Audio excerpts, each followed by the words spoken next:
आज हम ऐसे दो रोजगार गारंटी की बात करेंगे जिसके द्वारा कम से कम साल में 1,70,000 रुपये तक की आमदनी एक गरीब जो पुअरेस्ट ऑफ द पुअर की श्रेणी में आते हैं उनको सरकार द्वारा काम करने के बाद उपलब्ध कराई जाती है तथा इसमें वो घरेलू स्तर पर भी कुछ इनकम जो सृजन करते हैं उसको भी जोड़ा गया है।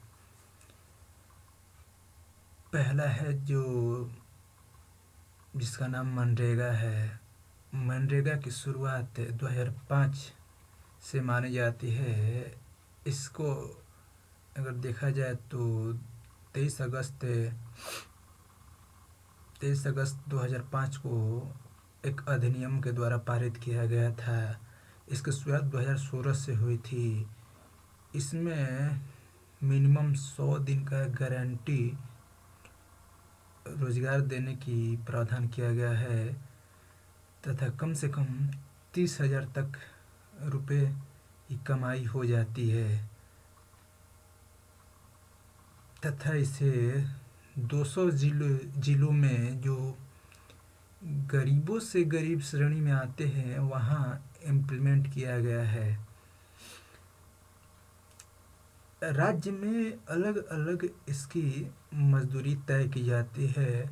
जैसे बिहार में 200 रुपये पर डेज, हरियाणा में 309 रुपये पर डेज, केरला में 300 रुपये ए डे। इस मनरेगा कार्ड में एक जॉब कार्ड उपलब्ध कराया जाता है। जॉब कार्ड के तहत जॉब जॉब कार्ड धारक को यह गारंटी दी जाती है कि आपको काम मिलेगा ही मिलेगा। अगर आपको ये जॉब कार्ड मिल गया है तो 15 दिन के अंदर आपको गारंटीड काम देना अनिवार्य होता है।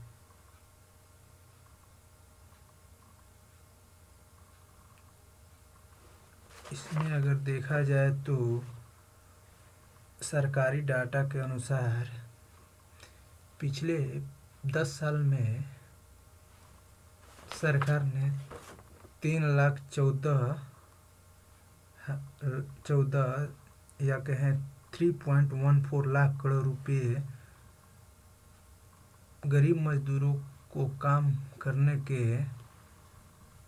उपलक्ष्य में खर्च किया है।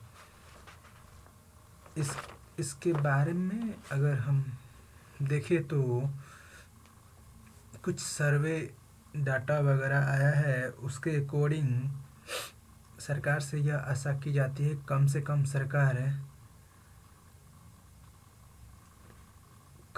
सरकार 2.6 लाख करोड़ रुपए खर्च करेगी तो 100 दिन का रोजगार जितनी डिमांडेबल है। डिमांडेबल का मतलब है जितने लोगों ने रजिस्ट्रेशन करा रखा है उनको अगर हम 100 दिन का रोजगार देते हैं तो कम से कम 2.6 लाख करोड़ रुपए का खर्चा आएगा। लेकिन सरकार ये इतना खर्चा ना करके पिछले 2020-21 में 1.4 लाख करोड़ रुपए खर्च किया था जो पेंडेमिक का दौर था।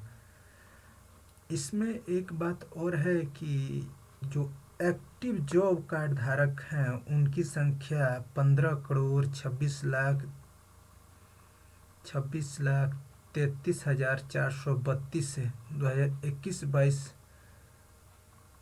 के अनुसार है तथा टोटल वर्कर इसमें सम्मिलित किया गया है 31,54,20,678 हैं। और 2022-23 के बजट में 73,000 करोड़ रुपए का आवंटन किया गया है जबकि एस्टिमेट पैसे का जो व्याख्या किया गया है वो था 95,000 करोड़। यहाँ पर सरकार ने कुछ कम राशि आवंटित किया है पहले एस्टिमेट के अपेक्षा। इसके अलावा हम देखते हैं कि स्वयं सहायता समूह है जो भारत सरकार के अंतर्गत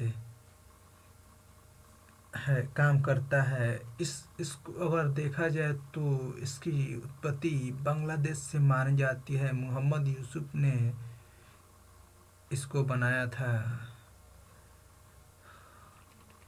इसमें इसमें ये एक समूह है और एक समूह में कम से कम 12 से 25 सदस्य होते हैं तथा ये आर्थिक एक सामाजिक स्तर पर पिछड़े व्यक्तियों का समूह होता है।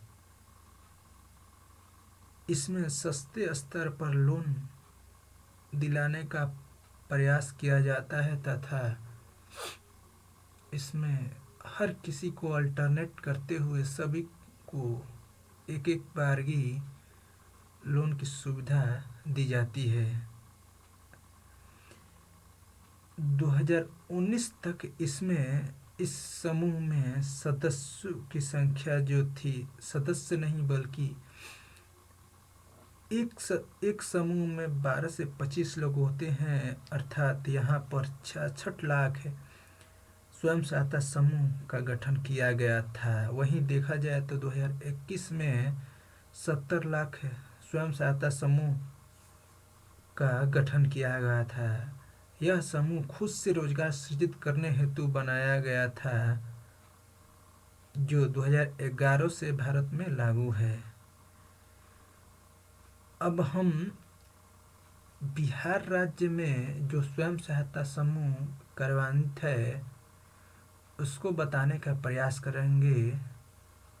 और यही स्वयं सहायता समूह के अंतर्गत जीविका योजना भारत सरकार द्वारा चलाया जा रहा है, जहाँ पर 10 लाख स्वयं सहायता समूह औरतों के माध्यम से चलाया जा रहा है तथा यहाँ पर गरीबी को कम करने के लिए जीविका योजना की शुरुआत बिहार सरकार ने की थी।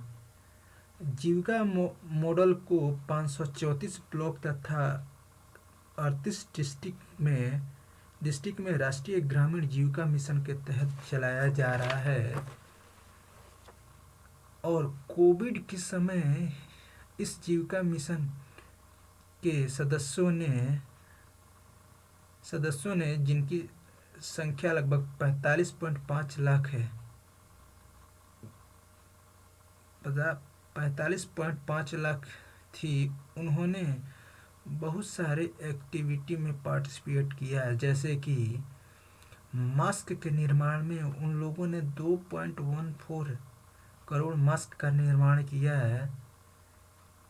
रसोई तक खाना पहुंचाने या खाना या रसोई का सामान पहुंचाने के लिए भी प्रयासरत रही तथा इन लोगों ने जहां क्वारंटाइन सेंटर बनाया गया था वहां पर लोगों को खाना पहुंचाने का भी काम किया है।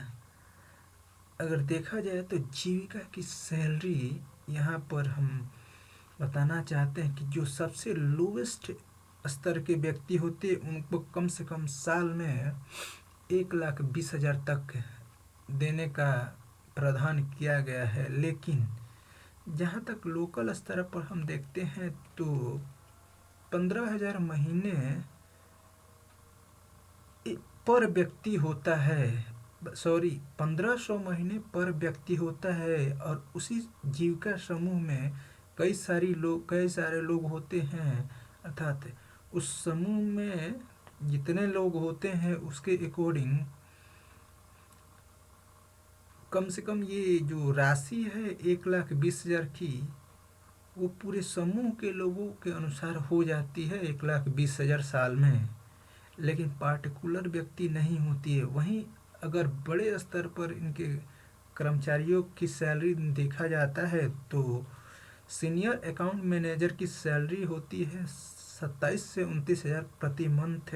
एरिया कोऑर्डिनेटर की 3 लाख से ऊपर होते हैं तथा ओटीआर ट्राइवेट की सैलरी 6 से 7 लाख पर साल होते हैं तथा मैनेजर की सैलरी या कहिए उससे ऊपर के अधिकारी की सैलरी 11 से 12 लाख ईयर होते हैं। अगर देखा जाए तो यहाँ पर कम से कम 1,70,000 की आय साल में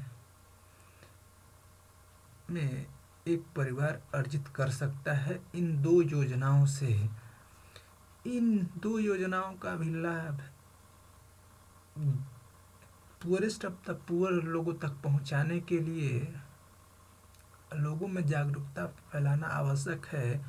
और ये इन दोनों योजनाओं में जो पैसे हैं सीधे डायरेक्ट डायरेक्ट बेनिफिट ट्रांसफ़र के द्वारा लोगों के खाते में जोड़ दिया जाता है, न कि कोई बिचौलिए इसमें सम्मिलित हुआ।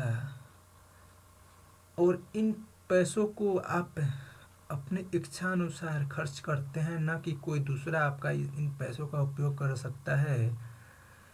यहाँ पर सरकार ने बहुत ही अच्छा व्यवस्था किया है